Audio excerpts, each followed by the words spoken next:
અને હવે દિલ્હીથી જ અપડેટ આવી રહ્યા છે કે જ્યાં સીડીએસ બિપિન રાવતની અંતિમ સંસ્કાર કરવા માટે હવે જે માર્ગ પરથી પસાર થઈ રહ્યા છે તેમની અંતિમ સફર જે છે હવે ક્યાંક જે બરાડ સ્ક્વેર છે ત્યાં હાલમાં પહોંચવાના આરે છે. લગભગ 5 વાગ્યાની આસપાસ તેમના અંતિમ સંસ્કાર કરવામાં આવશે.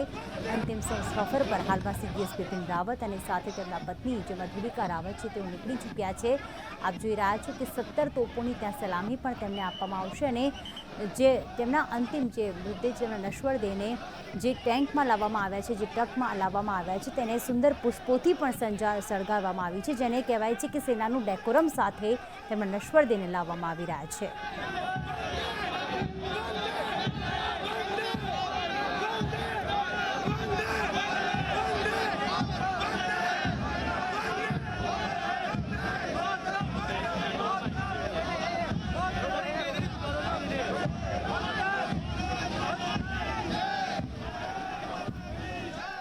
તો અંતિમ સફર પર એક યુદ્ધ કૌશલ્ય ધરાવતા એક જાબાઝ જવાન નીકળી ચૂક્યા છે અને આ સફરનો જ્યારે ક્યારે અંત નથી આવવાનો, પરંતુ કહેવાય ને કે જવાન ક્યારે મળતો નથી, તે હંમેશા અમર થઈ જાય છે. એટલા જ માટે આપ જોઈ રહ્યા છો કે સેનાના બેન્ડની ટીમ દ્વારા જે બેન્ડ વગાડવામાં તો આવી જ રહ્યા છે અને તેમની અંતિમ સફરમાં સામાન્ય લોકો પણ જોડાયા છે. સામાન્ય લોકો જેમના હાથમાં તિરંગો છે, કે જેમણે દેશ માટે જાન ન્યોછાવર કર્યું, તેમના બલિદાનને ક્યારેય ભૂલવામાં નહીં આવે.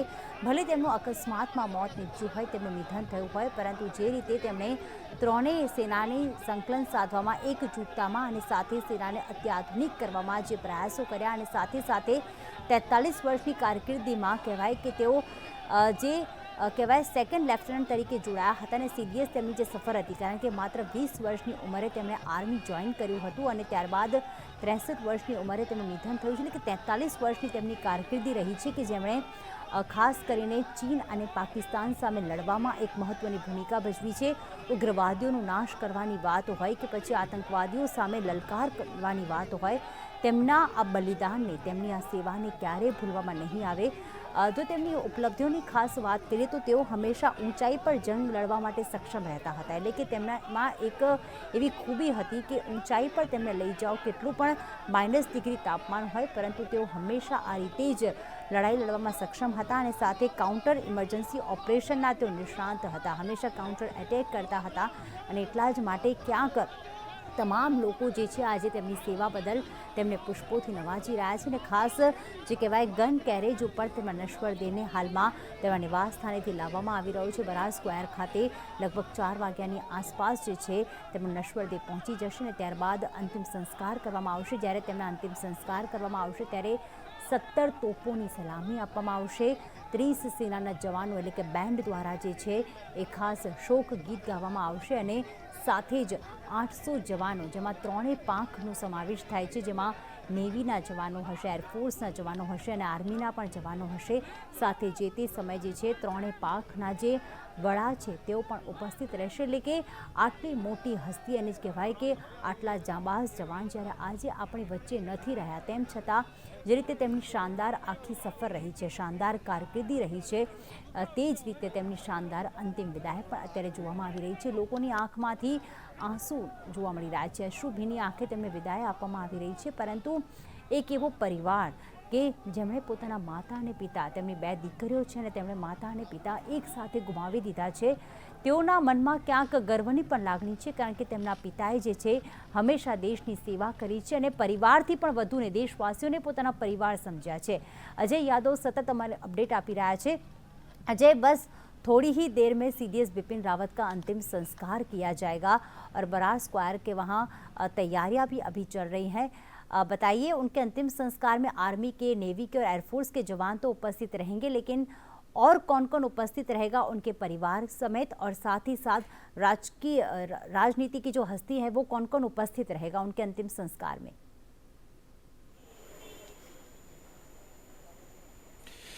देखिए, अभी जो खबर आ रही है उसके मुताबिक प्रेसिडेंट रामनाथ कोविंद बराड स्क्वायर जाएंगे और जो अंतिम रस्मी प्रक्रिया होगी उसमें शिरकत करेंगे, अपनी तरफ से श्रद्धांजलि देंगे। और साथ ही साथ यूके और फ्रांस का एक पूरा प्रतिनिधिमंडल उच्चायोग की तरफ से आया है, वो उसमें मौजूद रहेगा। बांग्लादेश का एक पूरा डेलीगेशन है, वो भी जो अंतिम संस्कार की जो प्रक्रिया है उसमें शिरकत करेगा। और कुल मिला के वहाँ जो पूरी रस्मी प्रक्रिया शुरू की जाएगी उसमें न सिर्फ 17 तोपों की सलामी दी जाएगी, बल्कि थल सेना, जल सेना और वायु सेना, यानी सेना की जो तीनों टुकड़ी है उसके करीब 800 जो आर्मी पर्सनल है वो उस वक्त मौजूद रहेंगे। और इस तरह से सेना का जो डेकोरम है उस हिसाब से वो सारे संस्कार, अंतिम संस्कार की प्रक्रिया पूरी की जाएगी। लेकिन अभी आपने थोड़ी देर पहले देखा होगा कि किस तरह से जब उनके आवास से उनकी अंतिम यात्रा शुरू हुई तो किस तरह से हजारों की संख्या में लोग सड़क के दोनों किनारों पे मौजूद थे। किसी के हाथ में पोस्टर था, किसी के हाथ में बैनर था, किसी के हाथ में कटआउट थे, किसी के हाथ में भारत के झंडे थे, और सब लोग अपने अपने तरीके से इस अंतिम यात्रा का गवाह बनना चाहते थे। यहाँ तक कि जब उनके आवास से जब जो ट्रक निकला जिसमें उनका नश्वर शरीर रखा गया था, उस ट्रक को हर जो व्यक्ति था एक बार छू लेना चाहता था। उसको लगता था कि बिपिन रावत की अंतिम यात्रा में अगर वो टच कर लेगा तो कहीं न कहीं वो धन्य महसूस करेगा। और हर व्यक्ति जो वहाँ पे था गमजदा था, और सबके आंखों में अगर बात करें तो न सिर्फ आंसू दिखाई देते थे, बल्कि लोग अपने अपने तरीके से अपने अपने विजुअल के माध्यम से सीडीएस बिपिन रावत को व्याख्यायित कर रहे थे। हालांकि सभी लोगों से बातचीत में यही लग रहा था कि न सिर्फ उनका बल्कि उनकी पत्नी का और साथ ही साथ उनके बेहद करीबी जो ब्रिगेडियर हैं एलएस लड्डर, उनका जाना और साथ ही साथ जो सैनिक थे साथ में शहीद होना, वो निश्चित तौर पे पूरे देश के लिए दुख की बात है। और इसमें आज की अगर बात करें जो पूरा फ्यूनरल चल रहा है, या कह सकते हैं कि दाह संस्कार की जो प्रक्रिया चल रही है, आज सिर्फ 3 लोगों का अंतिम संस्कार किया जा रहा है। उसमें सीडीएस बिपिन रावत, उनकी पत्नी मधुलिका रावत और ब्रिगेडियर एसएल लड्डर, और इन्हीं 3 लोगों की पहचान हो पाई थी और बाकी लोगों की पहचान नहीं हो पाई थी। हालांकि सारी जो डेड बॉडी है, सबके डेड बॉडी को कलेक्ट किया गया है और दिल्ली भी लाया गया है, और सबका डीएनए टेस्ट चल रहा है, और डीएनए टेस्ट में जो रिपोर्ट आएगी उसके आधार पे सबकी पहचान होगी, और फिर उसके बाद बाकी को जो सैनिक है उनका अंतिम संस्कार किया जाएगा। लेकिन फिलहाल पहले आज ब्रिगेडियर एसएल लड्डर का अंतिम संस्कार किया गया, और उस वक्त भी काफ़ी भावुक माहौल था जब ब्रिगेडियर एसएल लड्डर की पत्नी और उनकी बेटी जब श्रद्धांजलि दे रही थी, और उस वक्त जब उनके चेहरे को लोग देखे तो उनके चेहरे पे आंसू तो जरूर निकल रहे थे, लेकिन उन्होंने जरूर मीडिया कर्मियों के सामने ये बात कही कि आज रोने का दिन नहीं है, बल्कि मुस्कुराते हुए लड्डर साहब को विदाई देने का दिन है, और मैं आज रोऊंगी नहीं। जबकि उनके आंखों से आज उनके जो आंखों से आंसू लगातार निकल रहे थे, लेकिन वो मुस्कुराते हुए ये बात कहना चाह रही थी और कहीं न कहीं अपने पति को एक गौरवमयी विदाई देना चाहती थी कि ऐसे वक्त पे वो रोना नहीं चाहती, लेकिन फिर भी वो रोते हुए ये सारी बातें कह रही थी। और इसी के साथ इसी तरह का नज़ारा खुद जो सीडीएस बिपिन रावत हैं उनके आवास पे भी देखने को मिला। बहुत सारे लोग उत्तराखंड से आए हुए थे, उनकी तरफ से कहा जा रहा था कि सीडीएस बिपिन रावत जब सीडीएस बने या आर्मी चीफ थे, तब भी जब भी उनके बीच आते थे तो कभी उनको ये महसूस नहीं होता था कि भारत के एक ऐसे बड़े अधिकारी से वो मिल रहे हैं या सेना के ऑफिसर से मिल रहे हैं जिससे एक कहीं न कहीं गैप है। तो सीडीएस बिपिन रावत आम पब्लिक को आम होने का एहसास, अपने आप होने का एहसास दिलाते थे।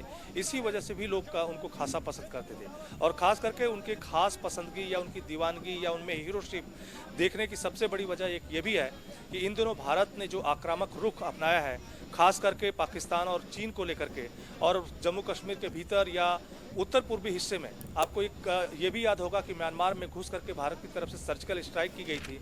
हालांकि तब म्यांमार सरकार की तरफ से और म्यांमार की सेना की तरफ से भी समर्थन था। ऐसा नहीं कि भारत ने पाकिस्तान की तरह कोई सर्जिकल स्ट्राइक की थी और पाकिस्तान को पता नहीं था, लेकिन किसी दूसरे देश में जाकर के पहली सर्जिकल स्ट्राइक एक तरह से, हालांकि उसके पहले भी हुई, बिपिन रावत की तरफ से म्यांमार में की गई, फिर उसके बाद उरी में की गई थी, और फिर चीन को भी किस तरह से चीन का जो इनकर्शन था उसमें मुंहतोड़ जवाब दिया गया।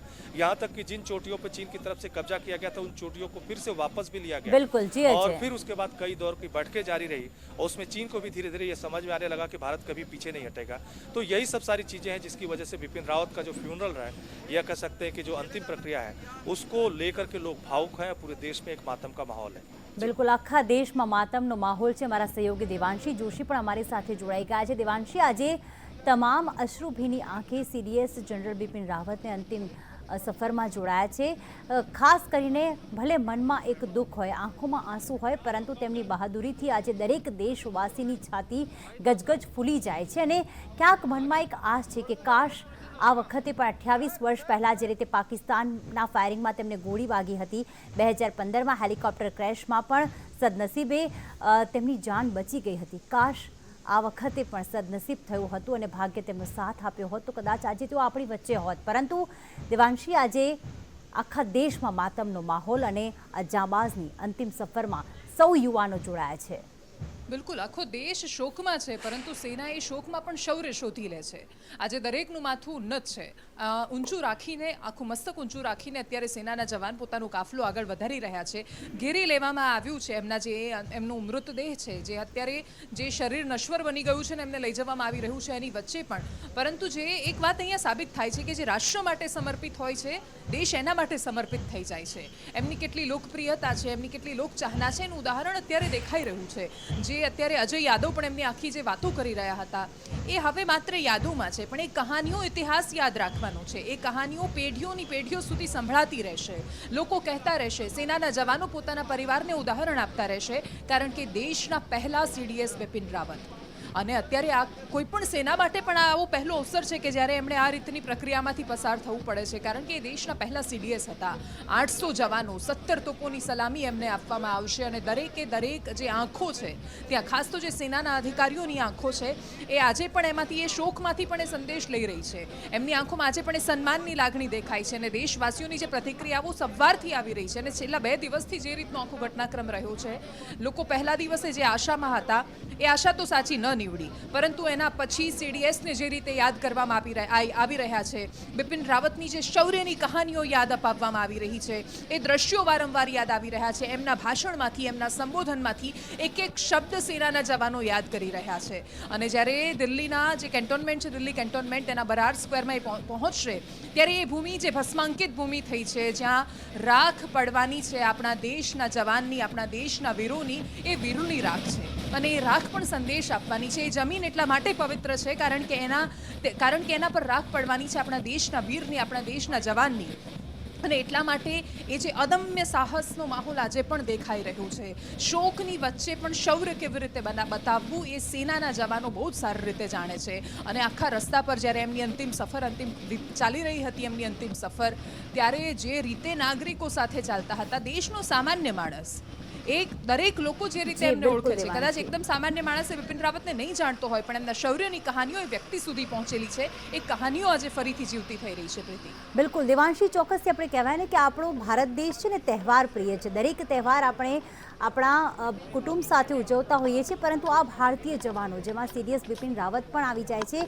મેં ગઈકાલે જ એક અહેવાલ પણ વાંચ્યું કે જેમાં એક અહેવાલમાં એક વાત કહેવામાં આવી હતી મધુલિકા રાવતના માતા દ્વારા કે છેલ્લા 12 વર્ષથી કે 13 વર્ષથી તેઓ અમને હજી સુધી મળ્યા નથી. જ્યારે પણ કોઈ તહેવારમાં અમે દિલ્હી જઈએ ત્યારે તેઓ હાજર નથી હોતા, કારણ કે એ દેશવાસીઓની સુરક્ષા માટે હંમેશા ખડે પગે હોય છે અને પોતાના પરિવારને પણ તેઓ ક્યાંક જે કહેવાય કે એક બલિદાન જે રીતે દેશ માટે આપે છે, પોતાના પરિવારનું પણ બલિદાન આપી દેતા હોય છે. અને મધુલિકાજી કે જેઓ હંમેશા દેશની સેવા માટે, જે સૈનિકોની વિધવાઓ હતા તેમના માટે હંમેશા સેવાનું કામ કરતા હતા. અને દેશવાસીઓ આજે આ યુવાન, આજે આ બાળકો, આ વૃદ્ધો, આ મહિલાઓ આજે એમના માટે એટલા માટે પહોંચી છે કારણ કે દેશ માટે 43 વર્ષમાં એમણે ઘણું બધું કર્યું છે, કદાચ પોતાની જાનની પણ પરવા નથી કરી. બિલકુલ. અને એટલા જ માટે જે દ્રશ્યો અત્યારે સામે આવી રહ્યા છે, પ્રીતિ, એ જે બતાવે છે એ અદમ્ય સાહસનું ઉદાહરણ છે. બિપિન રાવતે એક આખી સૈન્યમાં પરંપરા આપી છે, જોશ ભરતી પરંપરા છે. એમના એક એક શબ્દ એવા હતા કે જે પેઢીઓ સુધી યાદ રહેવાના છે. અને એટલે જ મધુલિકા રાવત, સેનાના પરિવારોની આ જ ખાસિયત હોય છે. અજીબ હોય છે આ પરિવારો કે જે પોતાના પરિવારજન ગુમાવ્યા પછી પણ આંખોમાં આંસુને જકડીને રાખતા હોય છે, બહાર નથી આવવા દેતા. બ્રિગેડિયર લખવિંદરસિંહના પત્ની જે રીતે કહી રહ્યા છે કે હું શહીદની પત્ની છું, હું સેનાના જવાનની પત્ની છું, અને એટલે મારી ફરજ છે કે હસતા મોઢે હું વિદાય આપું. એક 17 વર્ષની દીકરી છે કે જે પોતાના પિતાની અંતિમ ક્રિયા કરી રહી છે અને છતાં પણ ગર્વથી કહી રહી છે કે મને ખુશી છે કે હું આ પિતાની વારસ છું. એ પોતાના પિતાની યાદોને બહુ જ પ્રેમથી, ખુશીથી સંભાળીને રાખવા માંગે છે.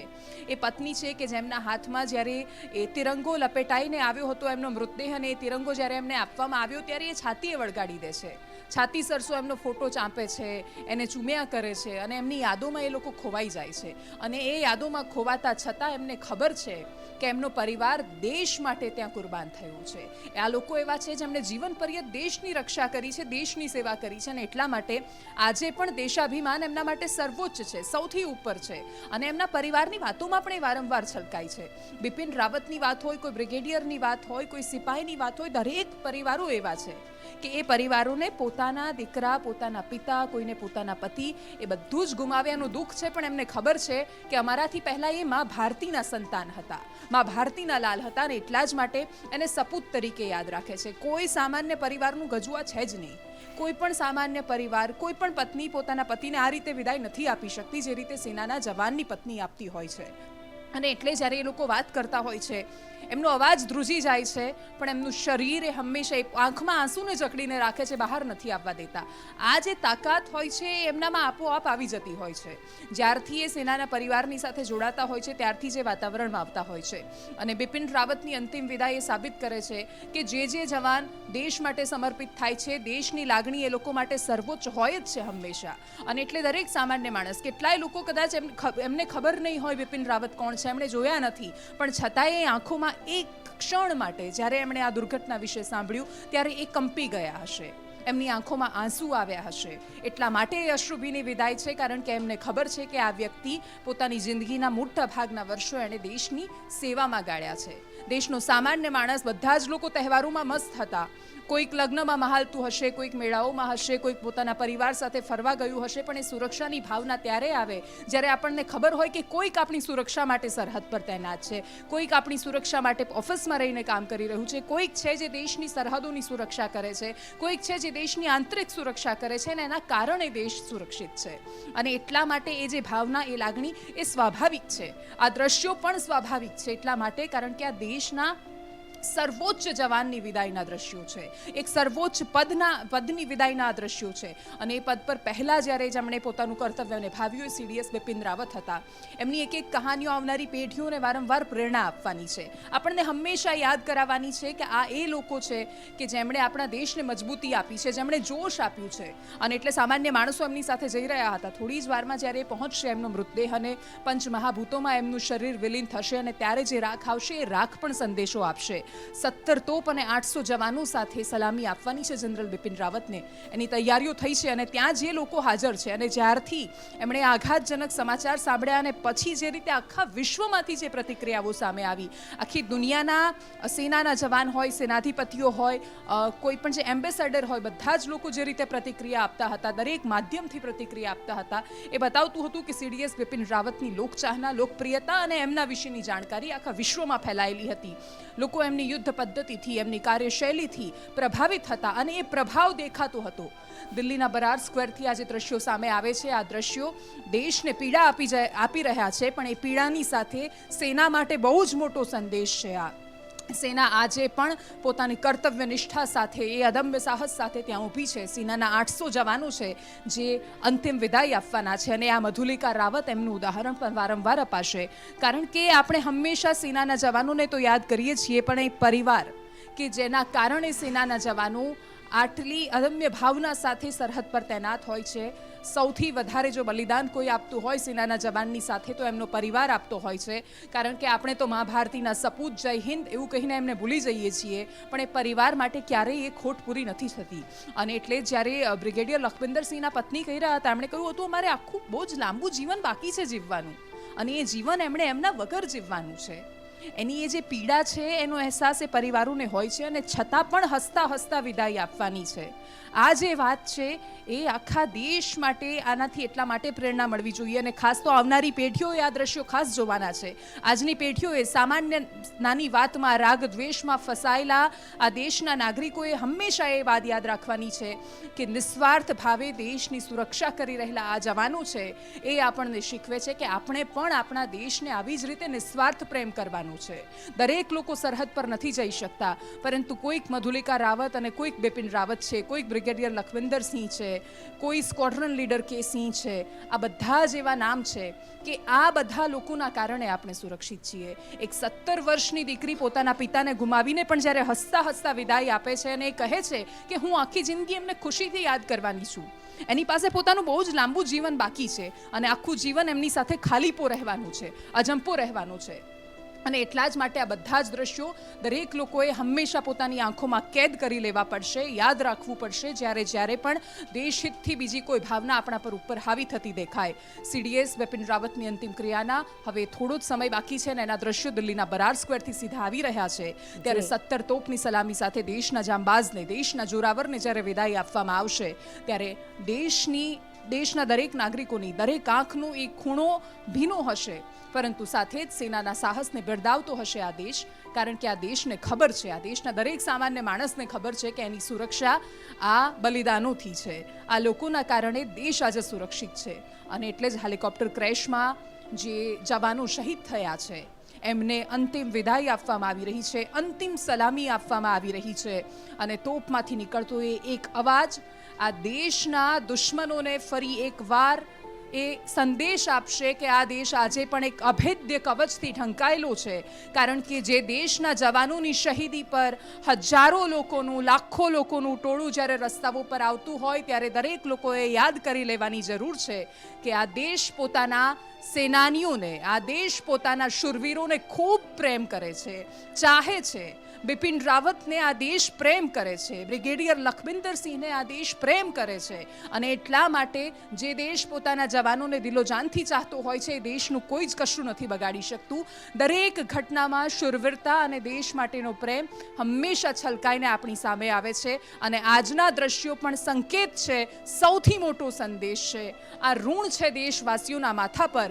સૌથી સારી વાત એ છે કે દેશવાસીઓને ખબર છે કે એ ઋણની નીચે ઢંકાયેલા છે, ઋણની નીચે દબાયેલા છે. અને એટલા જ માટે આ દ્રશ્યો જોતા જોતા સેનાના એક પછી એક જવાનો એમને અંતિમ સલામી આપી રહ્યા છે.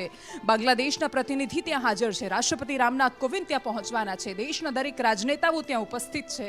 પણ સૌથી વધારે સંદેશો આપતા જે દ્રશ્યો હતા એ હતા એમની વિદાયમાં એમની જ્યારે અંતિમ સવારી નીકળી હતી ત્યારે એની સાથે દોડીને આ દેશનો સામાન્ય નાગરિક, એક સામાન્ય માણસ એ સાથે ને સાથે જતો હતો. એ જે દ્રશ્યો હતા એ સૌથી મોટો સંદેશ આખી દુનિયા માટે છે, આખા વિશ્વ માટે છે. જે દેશ પોતાના સેનાનીઓને પ્રેમ કરે છે એ દેશ પોતાની મહાનતા આપમેળે સાબિત કરી દે છે. અને એટલે જ બિપિન રાવતની અંતિમ વિદાયના આ દ્રશ્યો આખા વિશ્વ માટે સંદેશ છે. વિશ્વના અનેક જે સેનાધિપતિઓ હતા, રાજનેતાઓ હતા, દરેક લોકોએ CDS બિપિન રાવતને યાદ કર્યા હતા. અલગ અલગ કહાનીઓ એમની યાદ કરવામાં આવી રહી છે, એમની શૂરવીરતાની વાતો યાદ કરવામાં આવી રહી છે.